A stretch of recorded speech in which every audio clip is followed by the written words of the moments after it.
Welcome to the Herpcore History podcast, presented to you by Little Shop of Horrors.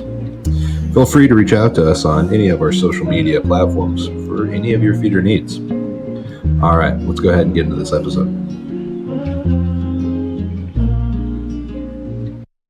All right. So tonight I'm joined by Mr. Randal Berry. He's one of the admins in the Facebook group. What is it? What is the name of that group, Mr. Randal? Old School Herpers. Old School Herpers. And that's how I first saw you. You're posting cool pictures of, it seems like you back in the day in different facilities and all around, and you seem to know all the old school guys. So I think that it's a great honor to get to talk to you. Thank you for being here tonight. Well, thank you, Lewis, for having me. Yeah, and yes, I am old. Old school and old. So that's crap right now. There you go. All right. Well, thank you, and thanks for working through all the technical difficulties today. We got it done. So what was what got you into reptiles, or what brought you? Well, I was born in Tampa, Florida, and I lived there till I was 15 years old. My parents moved to Little Rock, Arkansas. And of course, I was just getting ready. I was going to 7th grade or, in junior high. And so I had to move, of course. But when I was 6 years old, I was always fascinated by snakes because where we lived in West Tampa, right by Tampa Bay, there was a lot of palmetto fields and stuff. And I'd go out there as a kid and walk around, and I caught a garter snake and brought it home and put it in my mom and dad gave me a big gallon jar, and I put it in there, and I threw some guppies in there and stuff, and it would eat because my two older brothers told me that they'll eat fish, whatever, and blah blah blah, and I was so fascinated with animals that didn't have arms or legs, but they could crawl anywhere. They can crawl up a tree, off branches, or anything. They can just move around. And my mom entered me in the Tampa, it was called All Citywide Pet Show. And I entered my garter snake in it. And most people there, this is my age group, like 6 to 8. Most people had like a goldfish in a jar, or a canary, or a parakeet, or a kitten, or a puppy, and I entered the garter snake, and I won first place. I won a trophy and a blue ribbon, and I still have it.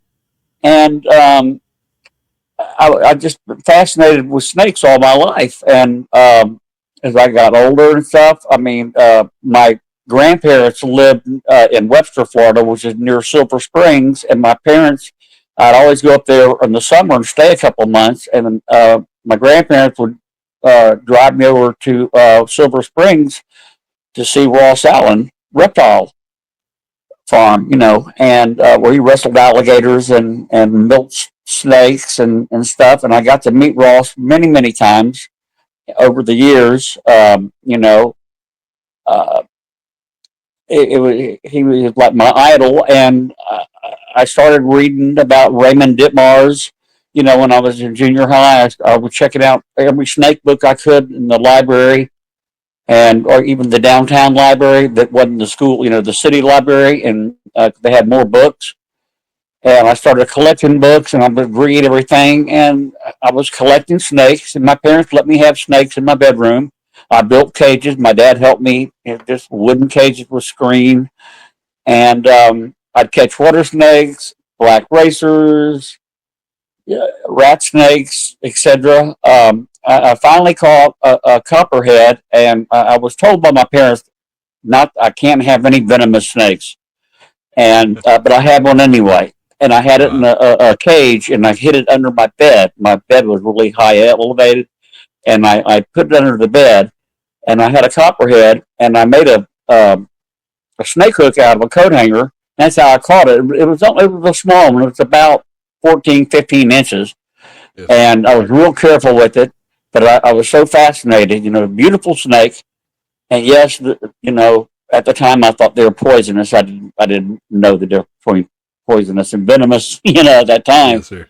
I'm like in the eighth grade, ninth grade in high school or junior high. And my mom found out, she saw me shoving that cage underneath. I was checking it one night, and she opened the door and startled me. And she knew what it was. She called my dad. My dad came in there, and he said, "Take that thing downstairs." We lived in a two-story house, and take it to the garage. And tomorrow we're going to take it out and release it. You were told not to have a venomous snake. Blah blah blah blah. And I got a lot of trouble for it. So, and I hated to go out there and release it. And he went with me and made sure there was a creek by our house here in Little Rock. And I took it out there and it just crawled off. And I vowed that day I was always going to work venomous snakes. And they knew I loved snakes, and they let me have anything I wanted, but it couldn't be venomous. Yes, sir. Yeah. Which is fair for a child, And I So, understand that now. I didn't then, of course. I thought, hey, I'm safe. I'm good. I know what I'm yes, doing. yes. But I Go for really the didn't kill. know what I was doing. I didn't have the experience that I have now. Yes, sir. And so that was your intro into it, and then so it sounds like for the most part, I mean, now we're so spoiled with all the information that we have around us, and it's so Right. accessible. But early on, you were just reading, field guides, right? I was reading field guides, and Carl Caulfield's book. Raymond Ditmars was my idol and my hero. And I always loved him. I still have every Raymond Ditmars book that he's written, and I have Lynn Wood's a biography of him and stuff. And I always respected him and everything, but I lost some respect for him when I was talking to Joe Collins. I was down at the IHS. I think this was in 91 or 92 at the IHS conference in San Antonio, and I was flying back to Little Rock, and I had to fly to Dallas to change planes, but I was on the plane with Joe Collins. And Joe and I were talking about Raymond Ditmars. And he goes, when I was a kid, I went to see him lecture at, I think it was Kansas City or Kansas State University. And we went to see him lecture, and then we went backstage to meet him and everything. And he said he was the most horrible, rudest man, and he didn't want to talk to us kids or anything. And I was so disappointed. But when I heard that too, I was disappointed because that like ruined my image of Raymond Ditmars. Yes, yes. He just said he was so rude, and then later on, I talked to John Werler, who at the time was the director of the Houston Zoo, and John told me that he saw Raymond Ditmars also and met him, and he said he was a jerk. He's a complete jerk. He wouldn't talk to us or anybody or answer any of our questions. And I said, Huh. Joe Collins told me that. He says, yeah, it's just the way he was. So it kind of ruined my, perception of Raymond Ditmars. Yeah, and like, right, I've never He was my thought about. idol, He was my idol, Yes. Yeah. Well, they say never meet your idols, right? But it's so Right, interesting, that's what right? they Like say. I've never thought about that, right? Like an author being an idol, and that, and then kind of to run into that person and their attitude. And it's kind of funny because I think that's a problem that we have in the hobby in general, It is is. that There's, is that like on people. Facebook, there's so many reptile experts now. You know that. Yeah. You see, I have all the experience with snakes, and uh, we see some ridiculous stuff on there, and then I can message them. So, well, how long have you been into snakes? Well, I got into it a year ago or so, but now I'm an expert. And I'm going, okay, whatever.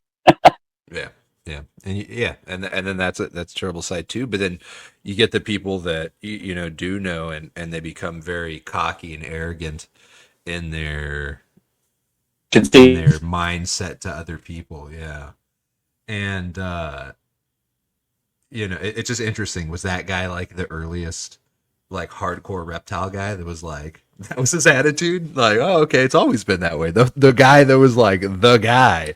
well, that's how he was, and that's just it's just But inherently who you're, reptile people are.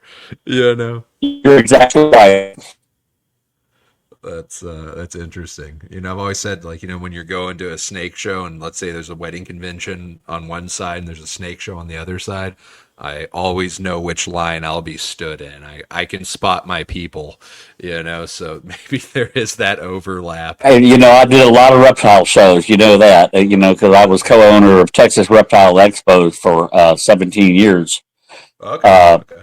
with Bonnie, and we mostly did Arlington, Oklahoma City, Little Rock, and San Antonio. We did San Antonio 3 times a year, and it was the only hot show at the time. That we allowed hots. But then we got divorced, like 7, 8 years ago. But that was that was part of my hobby too, is promoting reptile shows and stuff, Yeah. and then weeding out the people, some of the vendors who really didn't know how to take care of their stuff. I would check every table and make sure everything was good. There weren't any sick animals on the table, or animals that had mites or obvious problems, or what I mean. Yes, sir, for sure, and that But definitely needs to happen. And I think as the hobby's moving forward, that's becoming more of the standard, and it should because yeah, no, I remember going to shows as a kid and the craziness you see. But getting yeah, back to, we'll okay, try to keep a timeline here of the beginning and kind of we'll learn more about your keeping over time. And so you got your garter snake and you entered the little snake or the not snake show, but the all pet show, and then that yeah, got All you into City Pet keeping Show, yeah. reptiles. Yes, sir. And then you moved to Arkansas and got caught with your under the bed copperhead. And so, and a lot of the thing was you teaching yourself. That's what it sounds like. Who was the first person that you ran into that was into reptiles like you were? Was that mainly you parading, not parading, but leading that charge around your friends, or who was kind of your That early was that was snake me. mentor? That was really me. There was a friend of mine here named Jim Richards, who was into snakes, and another guy, I can't think of his name now because that was in junior high, who had some hog-nosed snakes and speckled king snakes at his house. That's cool. And Was he I successfully can't. keeping the hognose, or was it just he happened Yeah, to they're have eastern one? hog-nosed, and he was feeding them toads because they'll eat toads. And Yes, sir. uh, I got to know him, through school and stuff, and we would go out and go snake hunting, on weekends in the spring and the summer, and we shared a couple of classes in junior high together, so we'd see each other all the time. But Right. I didn't really get to have a mentor until I, I I started going to shows and meeting people that I knew that were breeding snakes and keeping snakes way, 5, 10 years before I was, and they had lots of experience. People like Craig Funbauer and Alan Carton, who worked at San Antonio Zoo. I knew those guys, and Don Boyer, who worked at Dallas Zoo, and I wanted to get in the zoo field, and I finally got in the zoo field in late 1986. I was a zookeeper for 30 years, and I worked at 3 zoos, 2 zoos in Texas. I worked at Ellen Trout Zoo in Lufkin, Texas for 4 years, and then I left there and went to Tyler, Texas, and worked for a year and a half at Caldwell Zoo. Then I quit there and came back to Little Rock when they had an opening.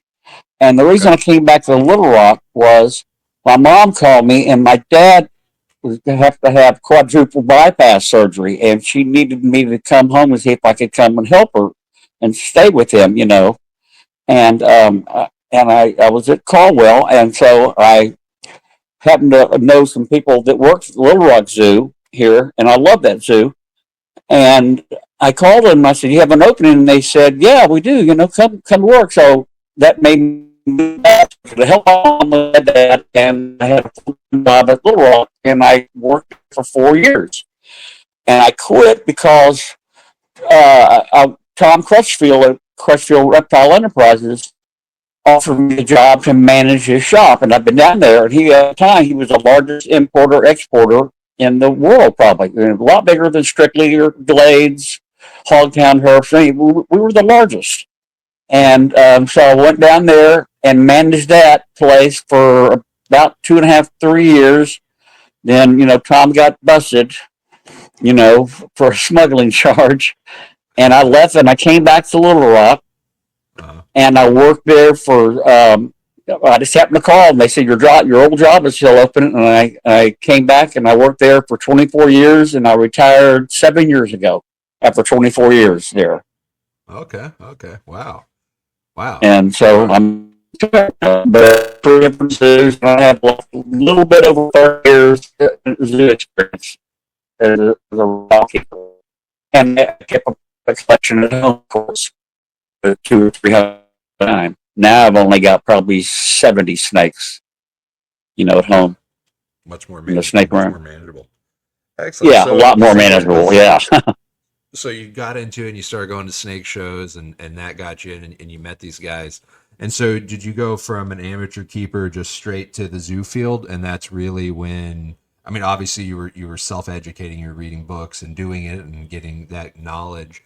What was that like stepping into the zoo for the first time and working there? It was kind of intimidating. I saw other keepers around in different areas, and then they would train me in my area, like another reptile keeper before I was still working there, and he would train me in the area. And they knew I knew how to take care of snakes, and they knew the director of the zoo, the people who hired me, they already knew I had a private collection and at home, and knew about my experience. I don't know if they heard about it or whatever, or when I applied for it or when I interviewed, they would say, "Well, what snakes do you keep, or have you ever worked before?" And I would rattle off a list, of animals I had, or animals I used to have, or animals I've worked for other people, and that's how I got the job as a zookeeper. And you don't be a zookeeper for the money; you do it for the love of the animals. And I love it, and I work 8 hours a day, 5 days a week. Sometimes you work 7 days a week straight, 8 hours a day, and because you're covering for people who are on vacation or whatever. Uh-huh. And the animals still have to be fed or cleaned every day or checked every day. Snakes don't have to be fed every day, of course, no. But like your water turtles do, and your tortoises 3 or 4 times a week. We have galops and aldoppers. I took care of those were my area, and I had most of the venomous because I had more venomous experience than any other keepers. That we have 3 other keepers at the zoo, reptile, but they weren't experienced with venomous, and they worked non-venomous. So I did all the venomous, and then I would cover their area, the non-venomous, on their days off, along with my area. But that's basically what it was. But you do it for the love of the animals. I mean, you don't do it for the money, that's for sure. Yes, sir. Yeah. What was your collection at the time before you started working there? At home, Yes, sir. mostly rattlesnakes. My favorite rattlesnake still is to this day, because I'm from Florida, is eastern diamondbacks. And then here when I moved to Arkansas, we have canebrakes, but now they're called them timbers, but I still call them, Crotalus atricaudatus, not horridus, because I think when they're west of Mississippi, I mean, they're much larger, they're a prettier snake, lighter color, heavier bodied than timbers are that's east of the Mississippi. Um, I got into rattlesnakes, and then because I really got into venomous, I was so fascinated with venomous. And then I got into, for maybe 20 years, breeding Trimeresurus, Asian pit vipers. And then I got into South American pit vipers, all the bothrops. And then I bred Bushmasters. I got into Bushmasters. That was a big thing. My dream snake, and I got my first one when I was working for Tom Crutchfield. And it was a Suriname specimen. It was about 8 foot. It was a Lachesis muta muta. And it was a wild call. And I took it home. I traded. I had a pair of Jamaican boas that I got from the San Diego Zoo, and I traded that to the shop for that. And for a couple months with me, I would try everything. The first kill frozen frogs, mice, rats, anything. And this wouldn't eat. And I was like, oh, she's going to die. It's been about 2.5, 3 months, and it's not eating. And I was driving home from work one day from the shop in Florida, and there was a roadkill squirrel, a fresh one, right on the road. So I just got out of the car and threw it in the trunk and then drove home, and I threw it in the cage, and boom, Huh. it ate it. Huh. And I was, oh. So I tried a rat about a week later, a fresh killed rat, and it ate that. Something triggered that Bushmaster, and I had that Bushmaster for maybe 10 years afterwards. I mean, when I moved back up here to Little Rock, Yeah. when I left Crutchfields, and then I got into Lachesis stenophrys, Costa Rican Bushmasters, and I was the second private person to breed them in captivity in 1997. Dean Ripa was the first in '96. In North Carolina. I was the second private person, and then Earl Turner did them in 2 years later. He was the third private person, in the private sector to breed Bushmasters, and I bred them twice, and had 22 eggs, and from two different females, and all 22 hatched out. They were perfect. And I traded and sold most of the babies, and that financed me 2 trips to Europe because I needed money. I was going to the London Zoo to do a talk, and the zoo was paying for the plane fare, but I had to pay for, hotel and bread and breakfast and all that, bed and breakfast, and all with a little money. Yeah. And but a lot of my friends, got them. They bought them from me from shows, or they kept the babies, the offspring, and they all did good. And some of them are still alive, and that was, 25, 30 years ago. But I love Wow. pit vipers, especially Asian pit vipers, probably my favorite. And I've bred a lot of species. Huh. And so with that first animal that you ran into, getting, the difficulty of getting it eating and established, was that species in general? Was there an issue getting babies to eat? I'm not familiar with it. I don't keep venomous, so I'm It's assuming maybe. it was a male, it was a muda muda, and the ones I bred were the Sinophrys, a subspecies of it. Yes, sir. I, I, I couldn't find. There were no females in the country. They just rarely came in from Suriname when we imported animals from Suriname. Most of the animals there were emerald tree boas and Amazon tree boas, and occasionally you get a Bushmaster in, but most of them would be damaged because they would noose them, and they have scars on their neck, and it'd be so thin when they came in. I mean, they didn't last a month or two in the shop, and people would meet and just die.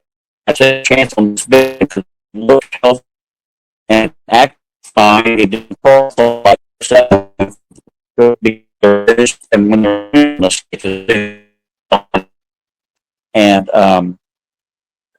but like I said, it took me about almost 3 months to get it to eat, and just that roadkill squirrel, I was desperate. I mean, you got to get something in it, because I could always go trap squirrels and kill them, and then scent, using the Yes. scent, for scenting purposes to like get them on rodents Hmm. on a regular, schedule of eating. But it ate after that first squirrel. Yes. Yeah. But I didn't breed that species. I wish I had. Yeah. Don Boyer did at the Dallas Zoo, Okay. but I love Bushmasters. I love Central and South American pit vipers and Southeast Asian pit vipers. Yes, sir. Yeah. Yeah. They're very cool, very pretty. Like I said, I don't know much about them. I've never, I don't know much about them, unfortunately. So I wish I had better questions to ask. I'm sure there's a million after that to go, to bounce off of those too. So with kind of seeing those early animals coming in, what was that like for you? Seeing the animals that you'd been, I assume, seeing in books, or or did you get to work with them at the zoos? Oh yeah, it was amazing when the animals came in. You mean at the shop? At Crutchfields? You mean? Yes, sir. I feel like you were early on Okay, there, so that would yeah. have been some of the stuff you'd have We got seen. stuff from Africa, South America, Southeast Asia. It was amazing seeing the animals I saw. I saw just about almost every species of land. I mean, they come in. It's amazing. I mean, I remember one time we did all pythons for Africa, and there'd be 100 big wooden boxes, and we'd open it up. We went to the airport, pick it up, get a shop, and they'd fallen. We'd be separating out, and like normal ball pythons. And we see that odd piebald or caramel colored one, and Tom would go, sell that for $10. That doesn't look like a ball python. We didn't do that at the time. Now you see all python morphs. I mean, I remember seeing piebalds and stuff, and I thought, oh, it's just an odd looking snake, a lot of white on it, big blotches of white. And he'd go, that's a cheap snake. Get the normals out. And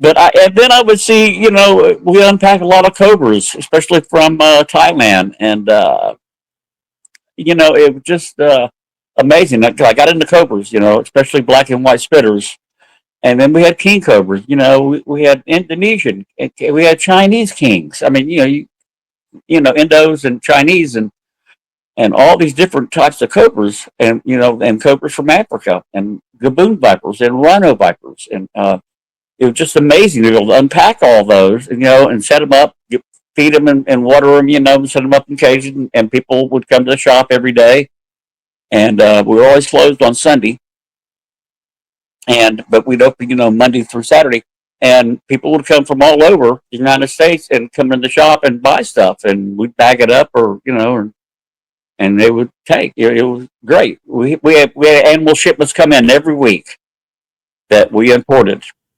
Yes. Wow. And we would ship animals. I would ship animals to Europe. I mean, for people who want to buy them, take them down to the airport in Tampa, about 50 miles away. We want to do every animal. Or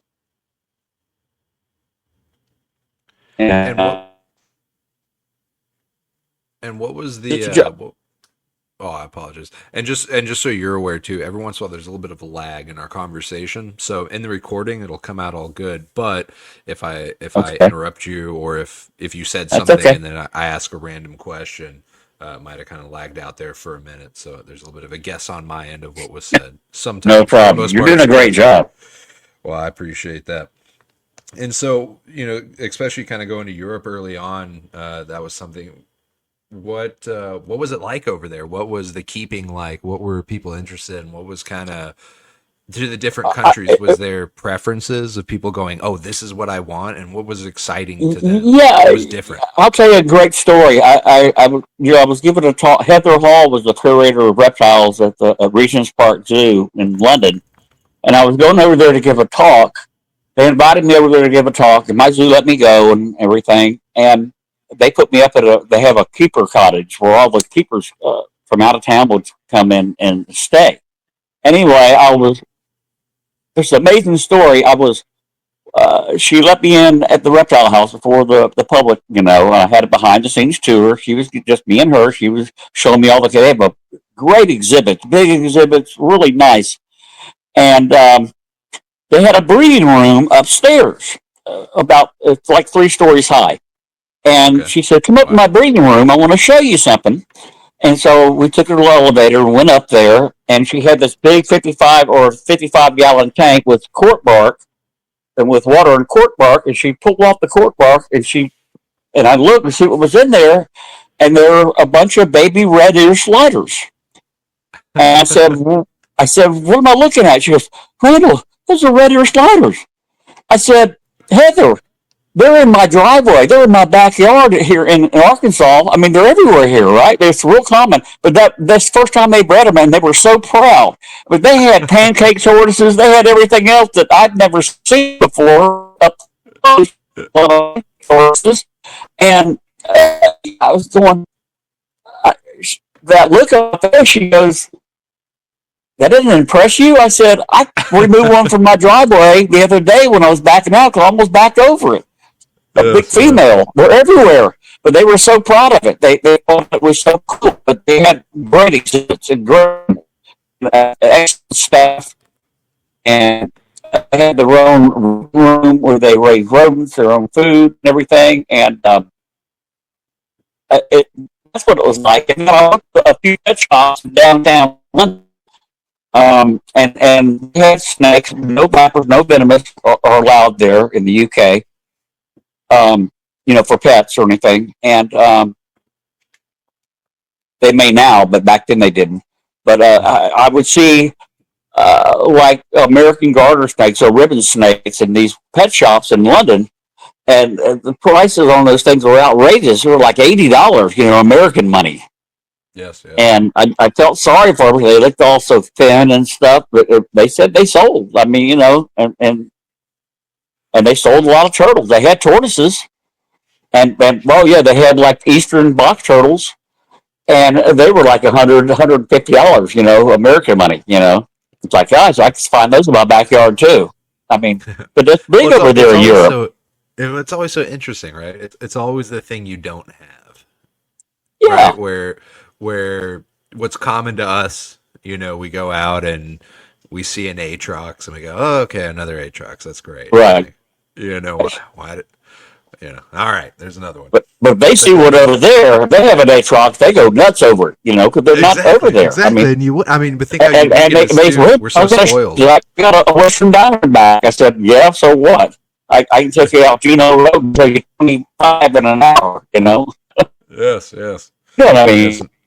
It's never a way to base a trip off of how many Atrox you see, and it doesn't mean it's going to be a good night.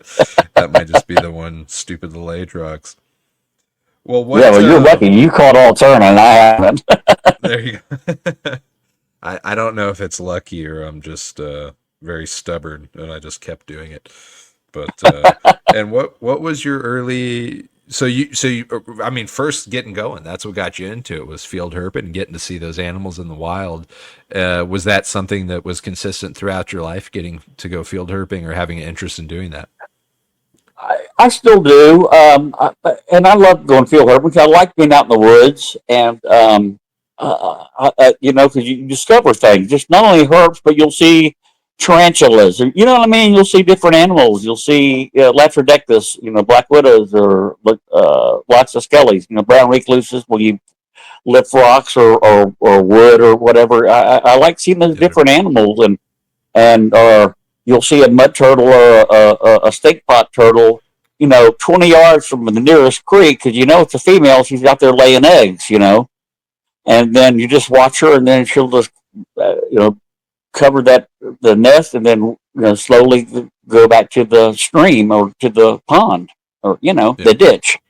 And I still like that. And as this time of year now, it's a little too hot to go hunting. You have to go at night, of course.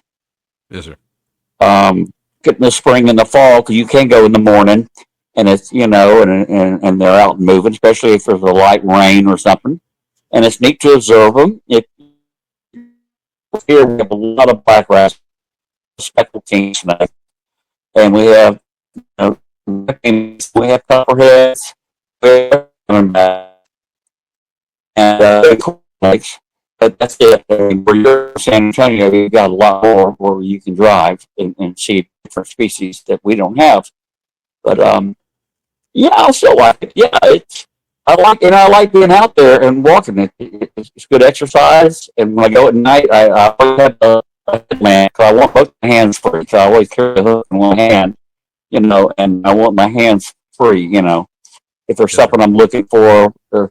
I had a guy had a reptile exhibit in Hot Springs. He needed a big cottonmouth put on display. He lost his old age. I went out and he wanted that, and I called him back. He had my phone, I left the bag, took it, and put it on display. So, I'd help him out, because he needed a display animal. So it's as you know yourself, because you hunt,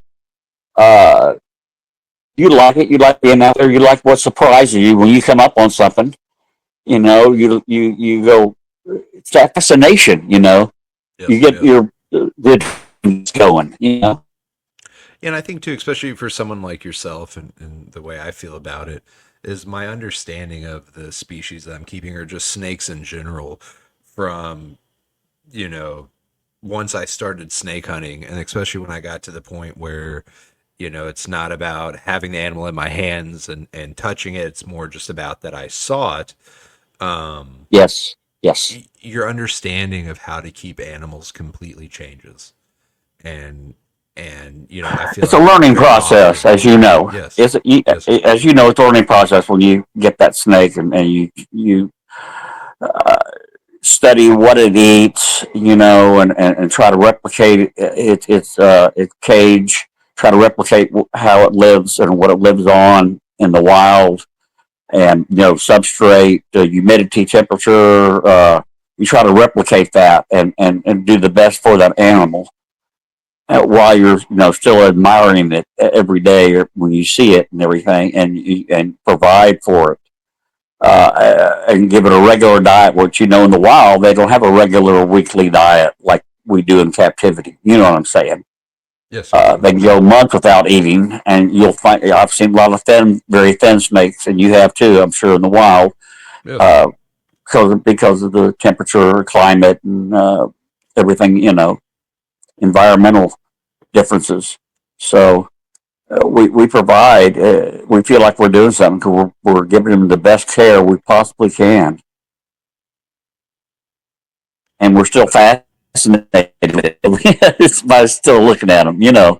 Yes, And yes. And I and you're think that's amazed. something. I always think they don't have arms or legs, and how do they get around that good? I mean, they crawl straight up a telephone pole. I mean, Yes. Well, and the thing too is not only they have no arms, no legs, and everything hates them. It's either a tasty, natural gummy worm for a hawk, or some right. dumbass that is terrified of the And they venomous rat they snake drive that out you of the way to hit saw. them out in the car, or they get out of the car, or Exactly. hit them with the stick, or shoot them with the Yeah. pistol.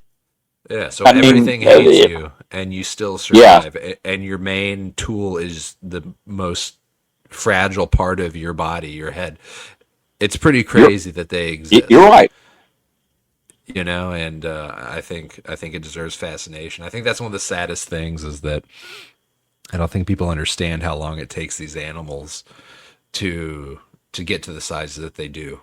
And when you see the blacktail just curled up on the side of the cut, and that thing is sat there, and you go back the next day and it's there again, and it's just waiting for that animal to run in front of it.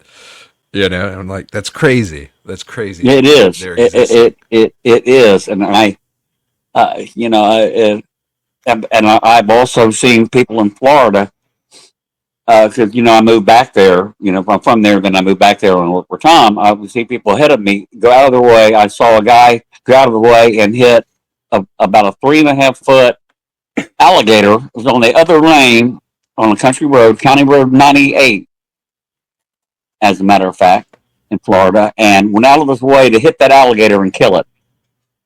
And I followed that guy all the way to his house, and he wouldn't get out of the car. So I wanted to ask him, "Why'd you kill that?" He went out of the way. There was a ditch on both sides, and gators live there naturally, right? And Yep. we're only talking about 3.5 foot. And he went out of the way to hit that thing and killed it. And Yeah. I was so upset. I followed him for about a mile and a half. So he pulled the driveway. I pulled up right behind him, and he wouldn't get out. And I got out and started cussing at him and stuff. And he was a kid, just like a teenager. Yeah. And I was waiting for his parents or someone to come out. No one came out. So I finally, he wouldn't get. He locked the door and the windows, and I was yelling at him. And I was frustrated. I said, "Dude, why did you do that? You went out of your way. I followed you. I was right behind you. I saw the gator. He's not going to hurt you." And he killed Yeah. it. Yeah. Yeah, I went that's the back unfortunate part of and yeah. I took him off the road and put him off to the side of the road. He was dead. I mean, he was bleeding. He hit him hard. I mean, he was Yeah. dead. And I was just so upset. I wanted to beat that guy's. You know what? Yeah, yeah, no, that's understandable, and that's the unfortunate part about it, That's how and people the are. fact, Some people are because you brought that up. That's how people are.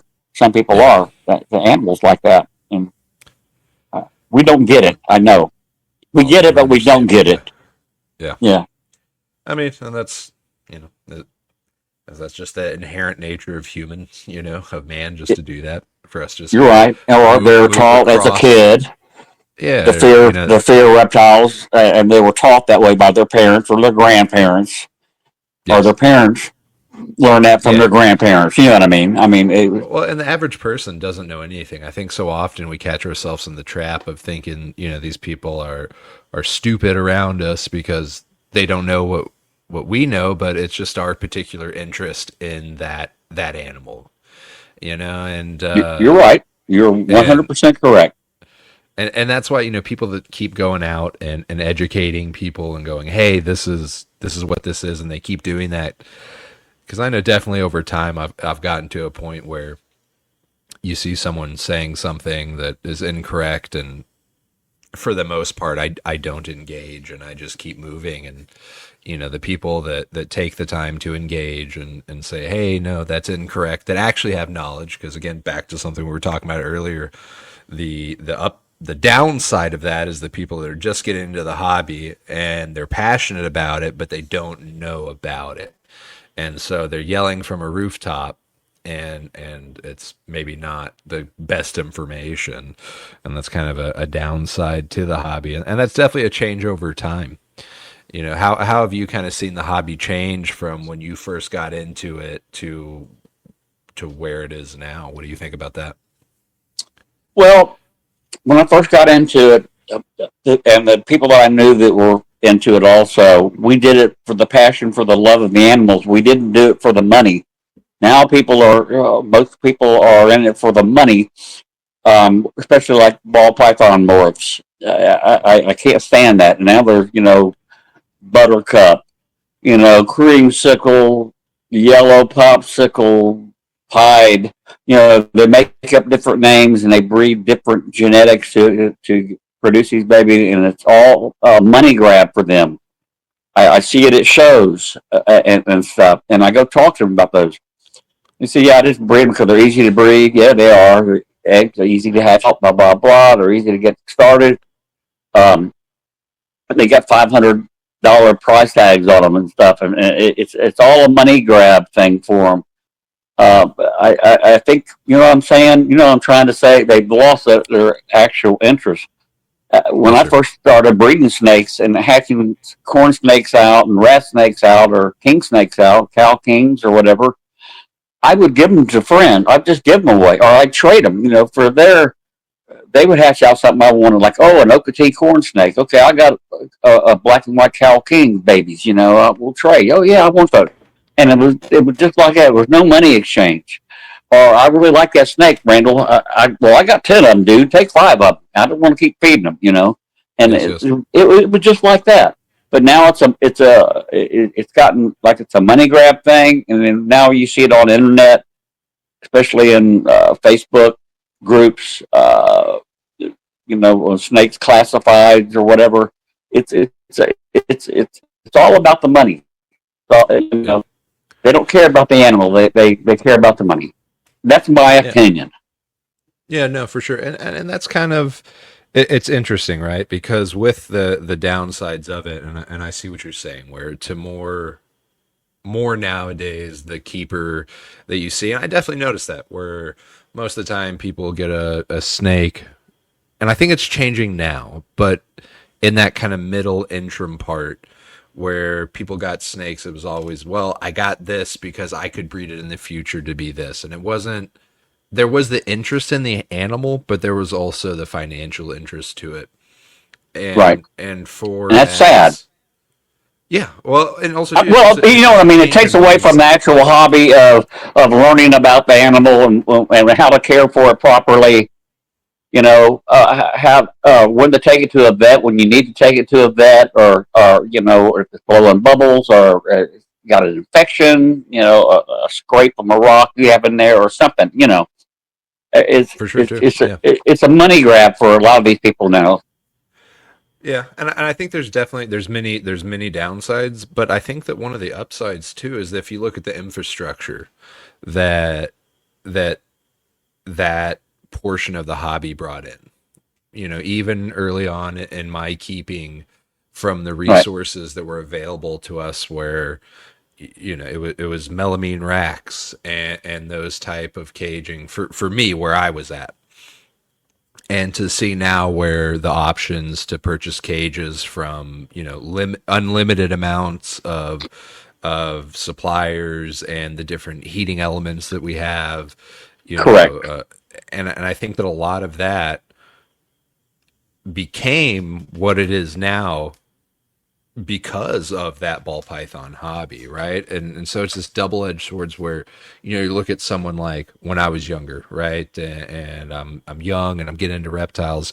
You look at someone like Steve Irwin and you go, "Oh, that's super cool," and "Oh man, that guy." But then as you get older, you go, "Well, they planted the snakes there. They okay, so it's not as They it's did. Yeah, they did. Of and, course they did. and Yeah. then you get older and you go, okay, wow, that's crazy the way they're handling those animals. I wouldn't do it that way if I was in that situation. But it brought people into the hobby, and then hopefully, just as you did and I did, when I got interested about it, I kept learning and it kept moving me forward. And my keeping from when I first began to where I am now has improved as I've gotten older and learned more.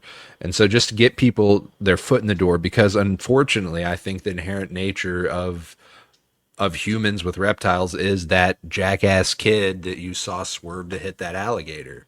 And so if it wasn't for people going, okay, look, I have, donut my ball python, and that changing the mother's mindset and the father's mindset to the go, okay, well, little Jimmy loves this ball python. Maybe they're not all bad. And it gets people to slowly become more comfortable with the animals to where they don't take it out and, they swerve to hit the animal on the road. And so as negative as because you lose that altruistic part of it, which is super cool and how I am with my friends and I love the Hmm. hobby. It's not a I financial agree the with. reptile part. I agree with what you're saying. It is changing, but Yeah. as you know, if you still go to big reptile shows like NARBC or whoever, or National, Reptile Breeder in Daytona, um, if you have 500 tables there, 500 vendors, now it's like 300 of them know are ball pythons. You don't see that many colubrids vendors anymore, or Yeah. boa, regular Mm-hmm. like boa constrictor. I'm not talking about emerald tree boas, or I'm not talking about green tree pythons. You don't see that many anymore, or you don't see that many rat snakes or corn snakes and uh, things like that. 300 of those 500 tables, they seem like every other table is a ball python breeder. That's Yeah. what irritates me now. And Yeah. you go down and look at the prices and look at the animals and stuff, and it's just mind-boggling. What Yes, they're sir. asking for, and people, and it's mind-boggling to me that people will pay that for that. It's still a royal python. It's still a ball python. You know, Yeah. Yeah, I hear that's you. just the way I look at it. No, and you're not incorrect. And I think that I'm sure this is something that you've experienced, and maybe there's some species that stick out in your mind in Oh, particular. when I promoted those Texas reptile shows, we would limit ball python vendors, and they'd get pissed off. They go, "I can't vend." I said, "We already got 20 tables of ball pythons. No more ball pythons." Yeah. I mean, because a lot of the customers would complain to us, "Man, there's every other table or every third table ball pythons. There's no more leopard geckos, or Yeah. or whatever. I mean, no more rat snakes. You know, And I every think other that's the whole table thing. or every third table is ball pythons." And I saw it, and I said, "We got to stop that." And Yeah. so I stopped it at our Yeah. shows. Yeah. No, and I And think yeah, it that made vendors mad at us, sure, but I didn't care. I cared about the people who walked in the door and paid the admission and what they wanted to buy and what they wanted to see. oh yeah, for sure. And that's definitely helping the vendors as a whole long term. Completely understandable. Sure. And that's and I think that the hobby is cyclical, very much so to where and I brought this up before where you might 1 month sell a ton of tarantulas, and then the next month you're going to sell a ton of Absolutely, sharks. 100%, And I think absolutely. the ball python trend has definitely been a leading factor for quite a while now. And again, I think there's downsides and there's upsides. I think overall, uh, while I hear what you're saying, I think it's also a positive just because it adds the infrastructure there, veterinary care, caging, education, just getting people's foot in the door. But those people are losing out on, what were the species when you were younger and you were going to snake shows that you would see. While it's not a reptile, something that sticks out in my head is emperor scorpions. When I was a kid working at a pet shop, I think we paid $4, if that, for emperor scorpions, and we would sell them for 10. The last time I saw one, you're looking at $150 animal, and that's because Oh, no you're one took right. the When I time to worked at breed them. Crutchfields, when I worked at Crutchfields, we got them in all the time. We paid $1 a piece for them, and I would take them out hand. I picked them up by the stinger, by the tail, and put them Oh, in separate cages. We'd get hundreds of them in. And I've been tagged by them. I'm not, yeah, it hurts, but they're not really aggressive, but they're $1 a piece. And now you're right. I see them now at shows. I'm going, gosh, $75, $100 for an emperor scorpion? yeah, You're kidding yeah. me. Yeah, and there's so many things that as these people evolve and they're keeping, and evolve however you want to look at it, but they get interested in other species, that those species won't be options for them, because they're not around, because it was the $2 imported animal. It didn't make sense for people to breed, and so they didn't do it, and importation Yeah, stops for whatever reason, and you lose that animal in the hobby. I think that there's quite a few animals that there's only a few of them floating around now for you're house exactly species. right. You're exactly right because of importation laws and different countries. We're not seeing the stuff that we saw back in the mid '80s on up to like 2005, and that's about it. Yes, sir. And we're not seeing a lot of that stuff was real common. That came in a lot of neat, boa constrictors from South America, for example. You're not seeing them anymore. That we used to come in here a lot, and you see a lot of them. You see them at shows, you see them at reptile dealerships, wholesale dealerships. You see them at pet shops. You don't see that anymore like you did. And what you said is exactly right. I mean, and I'm kind of glad for it in a way, but now I wish. Oh, I had some of these snakes. I wish now I would have kept them and bred them. But they were so Yeah. common back then. I would sure sell them off. Now I wish I had them because you can't get them. You know Yes. how Yeah. when you always want something you can't get anymore.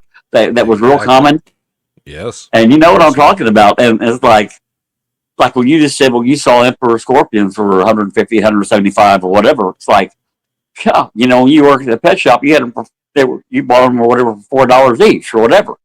Yes, sir. And they And readily look at the bred, price. and it wasn't a big deal. But when they had babies, we put Yep, minimal care into to raising those little slings, or I'm not sure what a baby I scorpion did is them. called, We raised but them. They would come in, and you see a bunch of babies on the back. White babies on the back. And yes, yeah. And we and definitely then did, but we didn't put as much effort as we should have.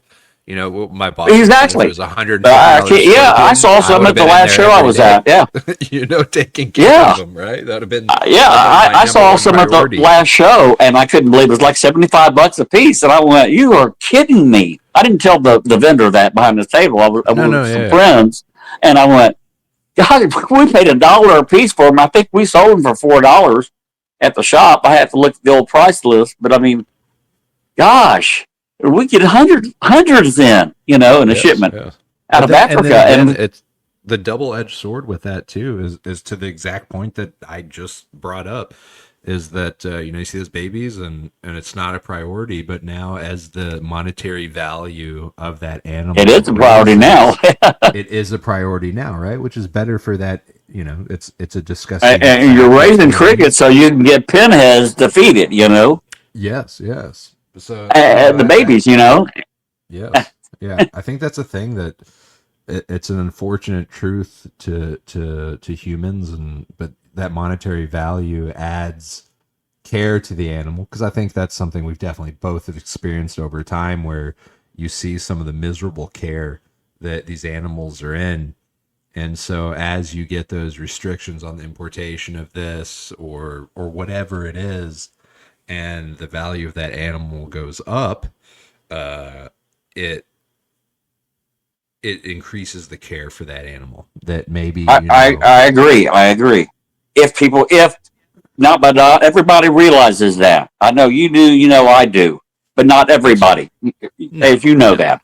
yes, of course, Because if they, let's say they buy most of the big emperor scorpions, for instance, are wild caught, or they're brought into the country, and the customer buys it, takes it home, then a month later she wakes up or he wakes up and it's got babies on his back. Baby, what do I do with this? You know, how do I take care of these? How do I feed these babies? Or yes, that's yes, an yes, unfortunate thing.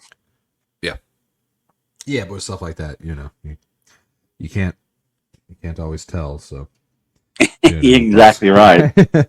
They buy it. Yeah, they're neat animals. I love emperor scorpions. I yeah, love no, super cool arachnids. too. I love tarantulas. I used to keep my wife, who died in 2003 of breast cancer. Anyway, Mm. she was big into tarantulas and red Mexican red legs, etc. And Goliaths. I mean, tarantulas and birding. True Therafosa, the blonde eye, big bird eaters, and she was big into and spiders like it scare me. I mean, I wouldn't handle them, but she would handle them, Yeah. and she'd occasionally get bit, but she didn't fling them. I would throw them across the damn room against the wall. If a big Mexican redleg bit me or something, or a Goliath bird eater. I mean, but she was big into that. She loved my snakes, and she helped me clean and feed all my snakes when I needed help, because I had so many at the time, like 400 at the time. And she worked at the zoo also as a bird keeper, but she was big into arachnids, Yeah. and and that was her thing, and she'd raise her own crickets and feed all the tarantulas, and she had emperor scorpions, she had other centroides, the native centroides we have here, like you have in San Antonio, we have here in Little Rock, and she was big into that. So, Well, something but too that I like you would. said earlier, you don't see that many tarantula breeders now at shows. You don't see that many, like you used to see. I don't know if it's just a Yeah. lost hobby or you just see more ball pythons. I know I'm going on about that. I Hey, well, apologize. I think that many people People listen would to this with you. podcast. I hope the ball python breeders don't contact me. I'm Well, living in Yugoslavia now, by the way. So hey, listen, I make a lot of yeah. Ball python breeders are very important to me, so I love ball pythons. They're the coolest snake. I don't know what you're talking about, sir. okay, But no, I don't keep any ball I pythons apologize. personally. No, I don't think listen. I listen. I'm a hardcore snake guy at the end, right? And the stuff I that can I'm tell. interested in, I kept ball pythons. They were super cool. I remember the days of being a little kid, getting the imports in from Africa and Right. getting sacks and sacks of them and getting to go through and pick through and look at the different animals. Yep. And the first snake I ever bred was a corn snake, and then that was followed by the ball pythons, and that's what got me into the hobby. When I was a kid, a ball That's python or okay. That's albino. okay. I'm just saying it's just kind of outgrown Oh no, listen, its. I agree. I'm saying all this to say I don't keep ball pythons because they don't interest me. Sure, that's fine, And but I don't care if you got into them or bred them. I mean, no, I don't mind that, and I know you don't now. But that's yeah, what no, got no, me no, and really that's what I'm saying. into. So again, I think they hold their place, and I think we're in agreement. So if I went to a snake show and I didn't see a ball python at all, I would not. That wouldn't bother me. It's just not It not wouldn't what hurt your I'm feelings, interested would in. it? Yes, yes. But I think that the overproduction of anything is not good, and will lead to a lack of interest in that species over time. Unfortunately, I believe. You know, but Yeah. I would be amiss if I didn't ask. So something when we spoke briefly last week was talking about you going out to West Texas, and what was that like? And because this guy just keeps coming up over and over again, who was the first person to take you out to West Texas? I think it was Joe DiOrio. He's from Hot Springs. He had Uh, a reptile store there, a museum, a uh, shop called Reptile World, and I went down there with him, and I knew John Hollister uh, and Earl Turner, who lived in Del Rio, and we both knew Joe and I both knew him, so we drove down there my very first time, and then we went out, Del Rio, from there to Juneau Road, and then you know, all Boy Scout Road, all of that, yes, all sir. that area and that whole thing, and hunt at night. We start about 8:30, 9 o'clock, and hunt till like 5 in the morning. And, go back to our hotel or whatever, and it was just fascinating to me because you don't see many atrox here. You see a lot down there, and then I'd run into prairie, rattlesnakes, and I caught my first bears, rat snake, and transpectus rat snakes, transpectus copperheads, night snakes, long nosed snakes, and of course we all look for altern all the time. And John's caught many, many, many, many, many, well over maybe over 200. And I told you a week or so ago, I found that one roadkill. It was probably about 18, 20 inches, and like freshly hit, and I just broke my heart because I was always looking for Alterna. And every time I'd go there, I'd go to Pandale, whatever. And then I would hunt from Sanderson, up north from Sanderson all the way to the Marathon, to Highway 384, and I go to Fort Davis. All that area looking for them, and I finally just gave up. But I would find all kinds of neat stuff, and I always liked long nosed snakes because you see some with some great colorations on them, and I never knew why. And they all, everyone I ever caught and brought home, babies to adults, all ate rodents for me right off the bat, and I never figured out why they didn't catch on in the hobby because it's like a corn snake. I mean, it's easy to take care of, easy to feed, easy to house. Some of the adults are outstanding. The colorations on them, with a lot of red on them, bright red. Some of them are just like black and white checkers, Yes, and sir. I just never figured out why they didn't catch on in the hobby, but they didn't. Yeah, and they And still I, haven't. I I think there's definitely a cult following, but I think too. I think it's just that neonate pattern that they have. yeah, That if you get to see them, the way they described to me in a way that was really stuck with me was by Tim Gebhardt talking about them being a battleship gray. So I remember seeing one being this battleship gray, and I've seen that black kind of and white triggered on ones. my situation. Yeah, Yeah, that's very cool. That's very and cool. you've seen red ones too, though, with a lot of red on them. Yes, yeah, just that bright Red and red. gray. I mean, almost kind of like an alterna looking, and like a Blair's phase type, And Yeah, and they have a very I metallic color too. yeah, That I think is exactly. unique. Yeah, And very they're very kind of unique iridescent species. too. You pick them up and look at them in the light; they're kind of iridescent. Yes, sir. Yeah. And I remember one night I think I was on Pandale, and some friends dropped me off, and they went down the road in the car, and they're going to come back in a half hour, pick me up, and they were hunting another, about a half mile or so down the road, and not that far down the road. But anyway, I was walking across the road, and there was a neonate long nosed snake about 6 inches long, like just hatched. And I picked it up in my hand, and I was playing with it. I wasn't going to keep it, and I put it off. I got it out of the middle of the road and put it on the other side of the road in the direction it was going in. And I walked maybe 20 foot up, and there was another one of the same size. And they must have been like neonates. They just separated. From Yes, yes, from yes. when they hatched out. I mean, and they're almost identical to each other. maybe 20 feet, 10, 15 feet away. I walk up, there's another one right there. Oh, wow. What are the odds? First, what are the odds catching a neonate, a baby, and then 10, 15 feet later, another one? They had to be neonates. I mean, it had to be brothers and sisters or whatever, That's potentially, yeah, for sure. Yeah, from the same clutch, just yeah. kind of moving on, doing Yeah, they're just moving on. They're just separating, when they tipped out of their eggs and they're taking off. And, 10, 15 feet away. Right in the middle of the road, just like the other one was. Yes. And I thought that was so cool. That is very cool, to be there. So I took that one off the road and let it crawl, in the direction it was going to, and I kept hunting, the cuts, So, and you've been there. You're a very experienced, hunter, and the area. You've caught alternate, and I haven't. Well, and I gave up. I just gave up. I figure if I don't think about it and I give up, I'm gonna run across one. And I almost went down about a month ago with some friends who were going down there, and they were going to hunt that whole thing.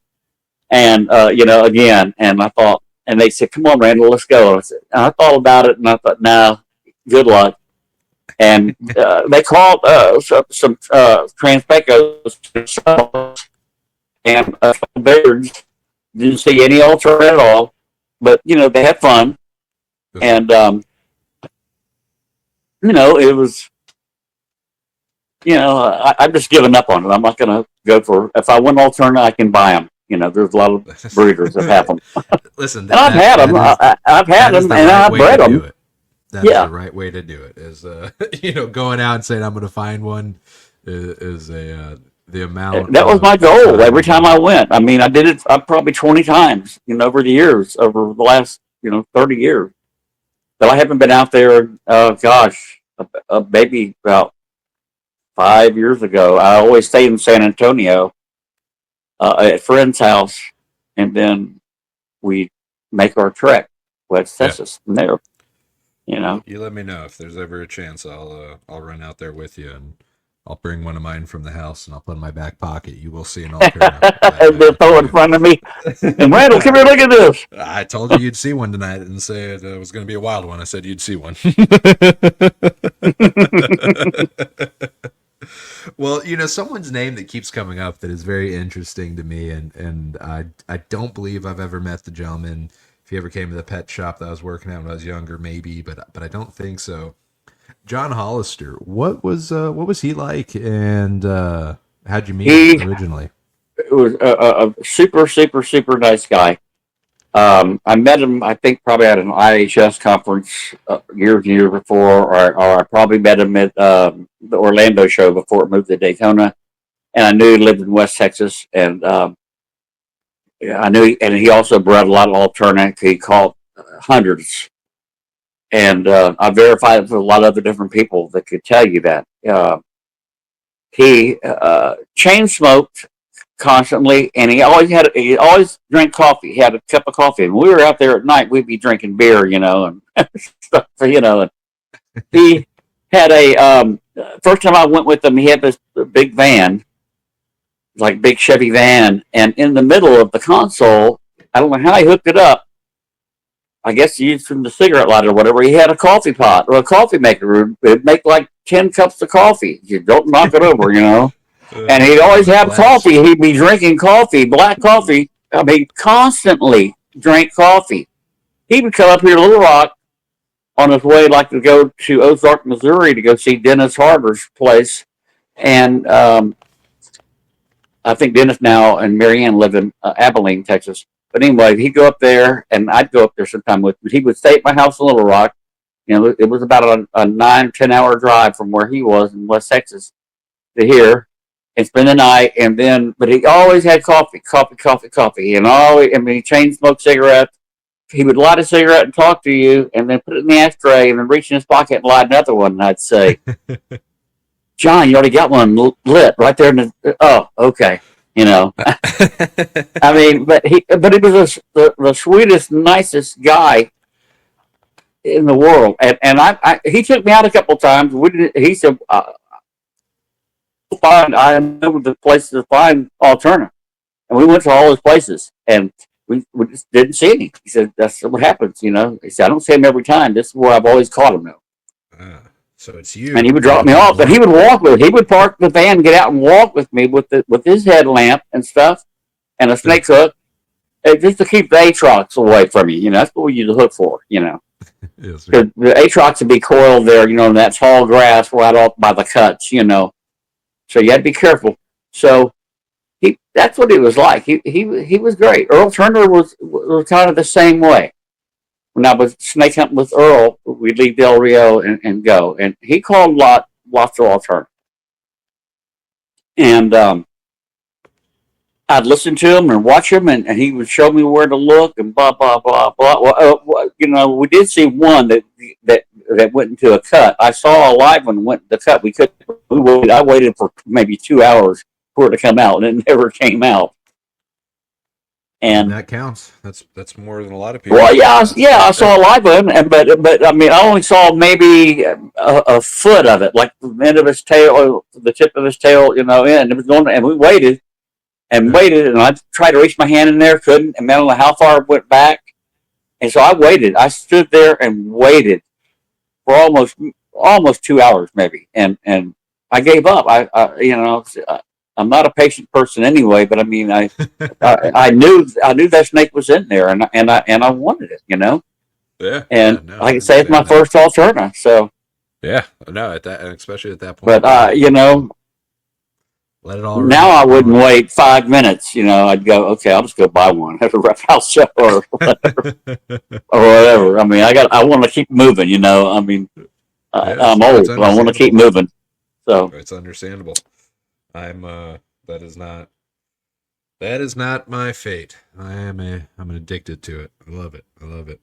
Well, interesting. That's cool. Yeah, no, it's so funny. John Hollister just keeps coming up and over and over again. And obviously, yes, he was a very gracious man. That I mean, so far, most of the people I've spoken to, and again, the people that taught me about West Texas and gave me the passion for it. yeah, He was the first guy to take my buddy out that got the whole group going.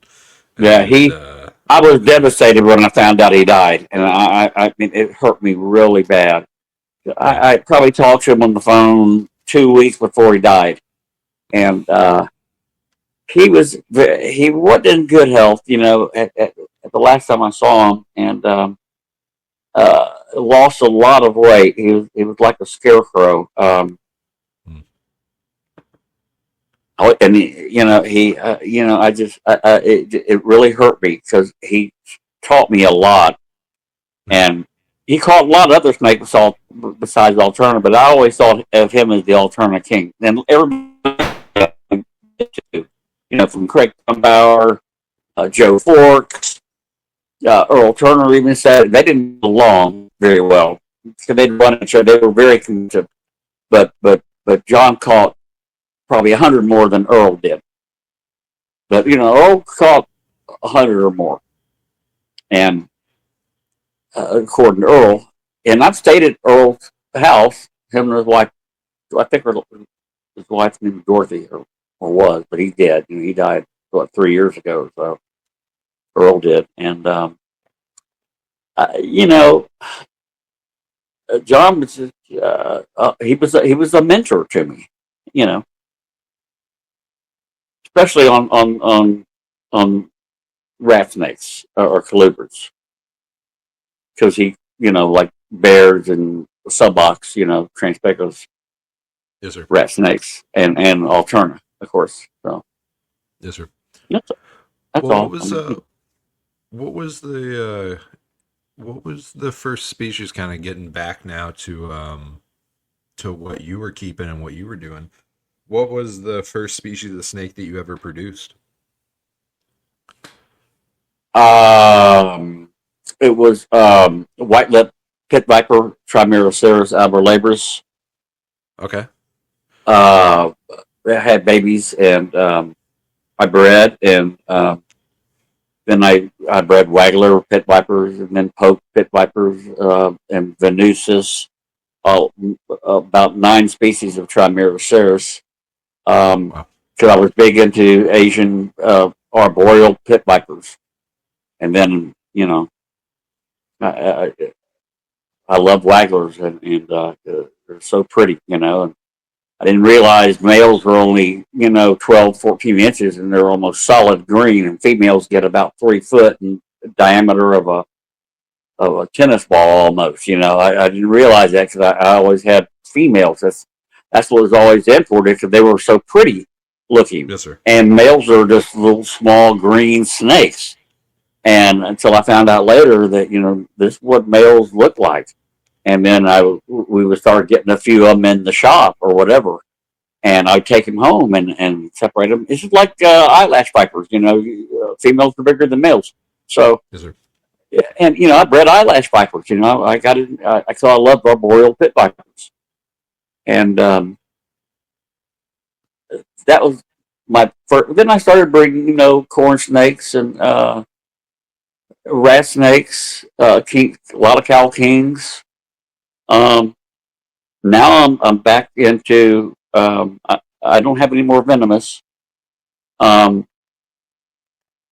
back into corn snakes, and I'm breeding red zeps right now, and coral ghost, and tessera corn snakes, and caramel corn snakes. And I've got eggs incubating right now. I got like 42 of them that'll due to hatch in 3 weeks. And then I got a clutch yesterday of 14 eggs from tessera that I got yesterday that I just put in the incubator yesterday.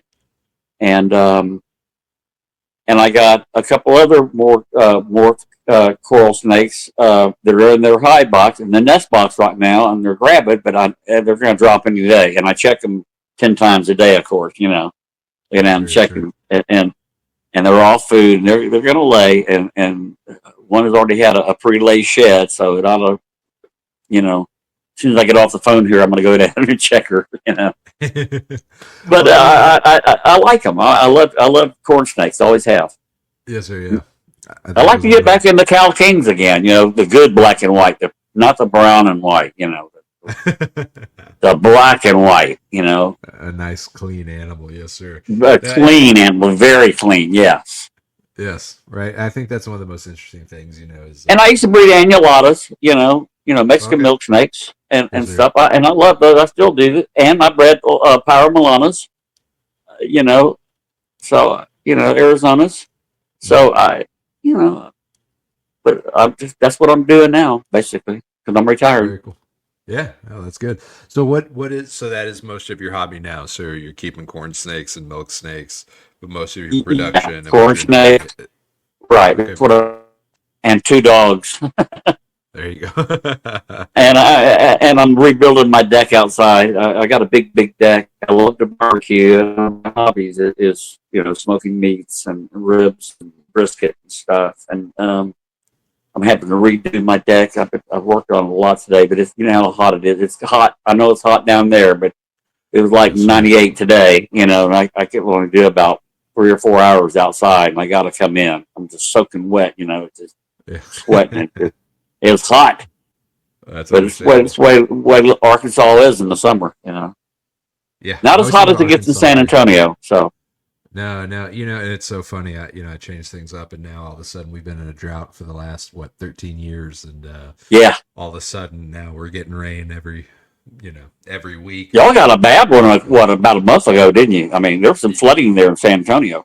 Yeah, there's it's been getting bad. It's almost like we're in Houston with the amount of flooding we're getting lately. That I don't remember it being that way when I was younger, but a whole lot of flooding now. Yeah, but I know. Yeah, I've been there when it rains. Of course, I've stayed there. Every time we did a reptile show, I always stay at Becky and Matt's house, and because Becky would work for Becky Musker, Becky Hodges, and she works San Antonio Zoo still, and I've known her for 34. Her and Matt 30 years or so, and their son Wes, and I always stay at their house. Upstairs, it's called the Randal room. That's their spare bedroom, and I've been there. Trust me, I've been there June, July, August, September. For a week, 8-10 days at a time. And it's hot down there. Yes. Well, you know, it's very funny, and it's funny you should bring up Miss Becky because if it wasn't for Miss Becky, she was the one that convinced my mother to let me get a hairless rat when I was a child. That got me going into the pet shop. That made me think snakes are cool, and talk my mom into getting a snake. She used to So breed them, yeah, at yeah, home. yes, yeah. Yep. But if it Her wasn't for Miss Matt. Yeah. Becky taking the time to teach me as a little kid, I was probably Yeah, what, six she's or always seven been like around one of that my time. best friends. She still is Yes. probably one of my best friends, and we talk all the time. And me and her and Matt, and uh, I'm real big into the Beatles and David Bowie, and Matt is a Bowie fanatic, and so we talk. He likes the Beatles, but not as much as I do because I'm older, a lot older, But I'm big into Bowie too, and I still am. And he is a David Bowie fanatic. And it's just funny. When the Black Star album came out, Bowie's last album before he died, 2000, 17 or 18 or whatever, 6, 7 years ago. I bought him a T-shirt, the Black Star T-shirt, and I mailed it to him. And then he sent me pictures of him on Facebook of him wearing the shirt. Look what I got from Randall. Blah, blah, blah, blah, I love this shirt, Randall. Blah, blah. I said, I knew you would. I bought one for me too. There but you go. You guys be matching. But Becky's great. I remember when she applied for the job and she wanted to be a cashier at the show. She was just part time at the zoo before she was in the reptile department, and she was just a young girl and just freshly married and had a baby. They just had a baby, which is Wes, and I held him as a baby. Now he's taller than me. I'm 5'9". He's like 6'3", Yes. and um, let's go back that far. I love her to death, and she used to breed a lot of snakes, and she used to breed a lot of venomous snakes too, Yeah. at home Yeah. and Miss at the Becky's zoo. cool. Miss Becky is a super cool person, and Yeah, I appreciate her I'm very glad you know much. her. I'll mention her. I want to mention you to her when I talk to her. Yeah. I'll probably call her now. Well, I got her number. Trust me. Good. Yes. Yes. But Good person. I appreciate her very much. she's wonderful. She's great. Yes. Well, good. And Good. I knew Eddie Sinello when he worked there. Now he's at Houston Zoo. The curator of reptiles at Houston. And Derek Moyhan. I don't know if you ever heard of him or know him. No, sir. No, sir. Yeah. He No. worked there. Other than Miss Becky, that's my one connection to knowing the people in the Oh, zoo okay. world Because that dive Becky into. and those two guys I mentioned are very good, very close friends to Becky, like I am. So Yes, I'm sir. Yes. surprised, but but now like he worked at San Antonio Zoo in the reptile department for Alan Carden, and then when Alan was curator, and then now he's a curator at Houston. So doing good. Talk to him all the Yes. time still. Yes. And Derek quit the zoo, and he's a policeman. He's a San Antonio cop. We kid him because So any other stories that you think we should talk about, or anything that sticks out in your mind about your time in the hobby, or what you enjoyed, and yeah, I think probably when I worked for Crushfield because I got to see all these different species of reptiles and amphibians come in that you don't see anymore, of course, and you didn't see that many then. That you only get 2 or 3 different or specimens of some rare snake, some like a banded crate or an albino banded crate. A wild caught one would come in, and it was a most incredible thing to look at and see. And then someone would, pay $1,000. I got to have that snake. I'm big into that. Or zoos bought a lot of stuff from San Diego Zoo, Houston Zoo, Detroit Zoo, Dallas Zoo, Miami Zoo, Tampa Zoo, the Bronx Zoo in New York. I mean, we had all these zoos because they'd see what was on the list, what came in. We would list our import animals came in, and they would call immediately and give them a credit card number or whatever, and we ship them to them. I mean, that next day. yes, I sir, yeah. mean, but I received a lot of rare animals. We see a lot of Jamaican boas and weird Jamaican boas and stuff, and we'd see weird green tree pythons. that were, aberrant ones, would come in, and they were high dollar. We knew it, by then, and we didn't have internet at the time. I mean, so we printed lists and so the work pictures, but they'd call us and we'd describe them over the phone, what they look like and stuff. And people would come to the shop and they'd have Polaroid cameras and take pictures, and mail them to people. Say, you got to get this snake. Look at this. It was at Crutchfield. But I said, yeah, it's a great snake. I don't want it. I can't afford it myself, even though I was manager and I got a great discount on anything I wanted there. But I could only keep so many snakes at home, and I worked 40 hours a week in a reptile store with thousands of reptiles that I had to take care of, and I had a staff of 6 people that I had to manage. We had to feed and clean animals every day. People were coming in, and yes, sir. And we had to bag them up or box them up if they were venomous. When they bought them, and so we were busy. I mean, worked 10 hours a day there. So, yeah, taking care of reptiles all day, taking care of any animal. Coming home and taking care of a collection. And then I'd be on home, and I would kick back a cold beer or something. My wife would cook a hamburger on the grill or whatever. I would, and I would go buy my own venomous from my own collection home and work till 11:30, 10 o'clock at night. 10:30, 11 at night, and go to bed. Get up the next morning, be there at the shop at 7 o'clock, open up the shop, turn off the alarm system, turn all the lights on, everything. The shop would be open to the public at 8 o'clock from 8 to 5. And, it has to be ready. Start the routine again. I like that because I got to see animals, more snakes probably than most people will ever see in their lifetime. I saw in 2.5 years. Yeah. That most people, and especially rare stuff. I mean, I would see literally thousands of snakes a week.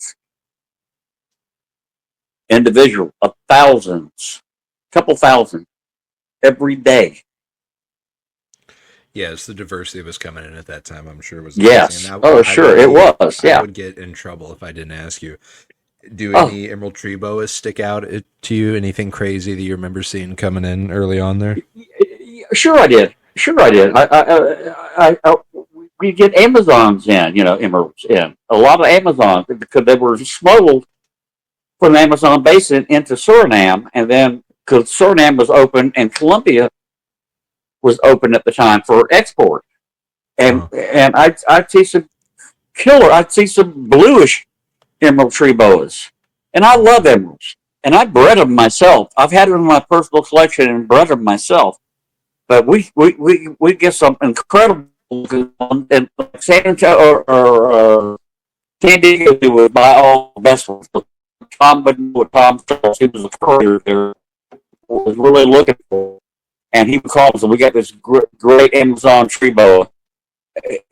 Tom said, "Send it." I mean, we'd have to bag it up, put it in the box, and take it to the airport next day. And I'd go, "Oh gosh, I can't afford it." And, back then he was selling for $350, $400, but we're talking 1994, and that's a lot of money, back then. Think about that. 1994, $350 is now what, maybe $1,500, $2,000 a day. Yeah. I mean, but the crazy part is a lot of those imports they haven't. That's one of the things that I really like about the group, the old school herpers group, is that you get to see those old price lists of animals, and sometimes I've got every one of them. Shocking. Yes, yeah. I for a long time was saving them and have been sending them to all my buddies because they're super cool to see. But sometimes they're almost kind of shocking where the prices of the animals haven't changed, and or not much. Right, you're right. Crazy. But I remember Eastern Indigo before they're federally protected. $3 a foot. When people, I've been seeing them. I mean, and I see a lot of protected animals that weren't protected then. And they're really, really cheap. I see, a lot of like Siamese crocodiles and false gharials. $75. Now they're protected, and now if you buy one, you can get permits for them. Yeah, you can get U.S. Department of Interior permits for them. But if you buy like a false gharial now, it's going to be about $7,000. Well, you know, $5,000 to $7,000.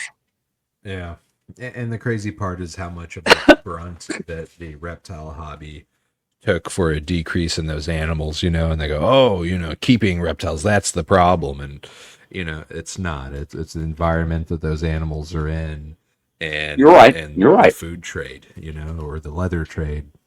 The reptile hobby, you know, while does it just taking an animal play a factor? Yes, it does, but you know there's such a stigma to some of the older practices and stuff, but man, we wouldn't have those animals if it wasn't for those guys taking those risks and doing those things where as I'm saying it's good bad, you know, I don't know, but No, you're I right. don't You're think right. that's the reason you see the decrease in the animals in their native environment. You know, it's not because Joe Blow is importing them in the United States, Right. but it's the unfortunate easy scapegoat Some that of them, many people some of the use. countries I disagree with that they shut down importation. Um, uh, they have many of them, but they just shut it down for whatever because they wanted to. And then they 5 years will go by, and then they'll start letting out a few animals at a time. And some of them needed to be shut down because they were over selected and or because of overdevelopment of property and stuff, and the animals have just been dissipated because of that. Yeah.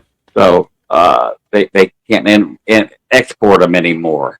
You know, Yeah. uh, they're ruining tortoises burrows. You know, in Florida right now with all the development. You know, to go for tortoises, and that's my favorite tortoise. Like the eastern diamondback's my favorite rattlesnake, my favorite tortoise, and I've got tortoises and had them for years, my personal collection. And gopher tortoises are my favorite, but Yeah. they're being dissipated, you know, Yeah. because of landowners and they don't care. They're bulldozing their burrows and they're ruining their habitats. And oh, so we have to federally protect them now. Well, because you're selling all the property and you're bulldozing all that, you know, you're flattening and you're killing them all. And the same thing with the rattlesnakes. I mean, they're not places to go. I mean, you know, Yeah. and Yeah. No, and I they're think killing alligators. You know, they have open season there on gators now. No, we got too many of them.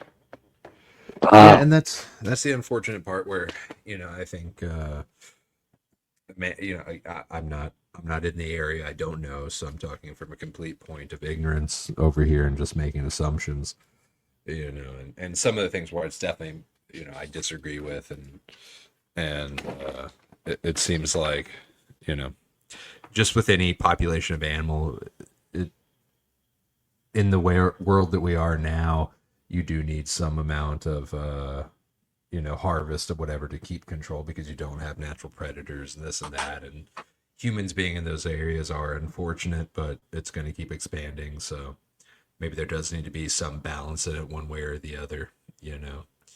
And yeah, I that's agree. I agree.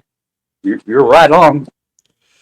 but excellent, excellent. Well, is there anything else you want to chit chat about? Anything else I missed that I should bring up, or No, I think it was good. so what I'm going to do right now? So thank you very much for joining me tonight and being here. And when I'm done here, don't leave right away. And we'll let this recording upload real quick, and then we'll be good to go. So I'm going to end it Well, now. And thank you, Lewis. It was very nice talking to you. Very yes, nice. sir. Yes, sir. I enjoyed this time too, and I'm sure we'll talk more in the future. Let me zoom out on you here. Okay, you got a message for the time capsule? Yeah, and it's simply this. My prediction for you is that even though you'll forget all about this in some way consciously, next summer at about this time, you'll remember to return.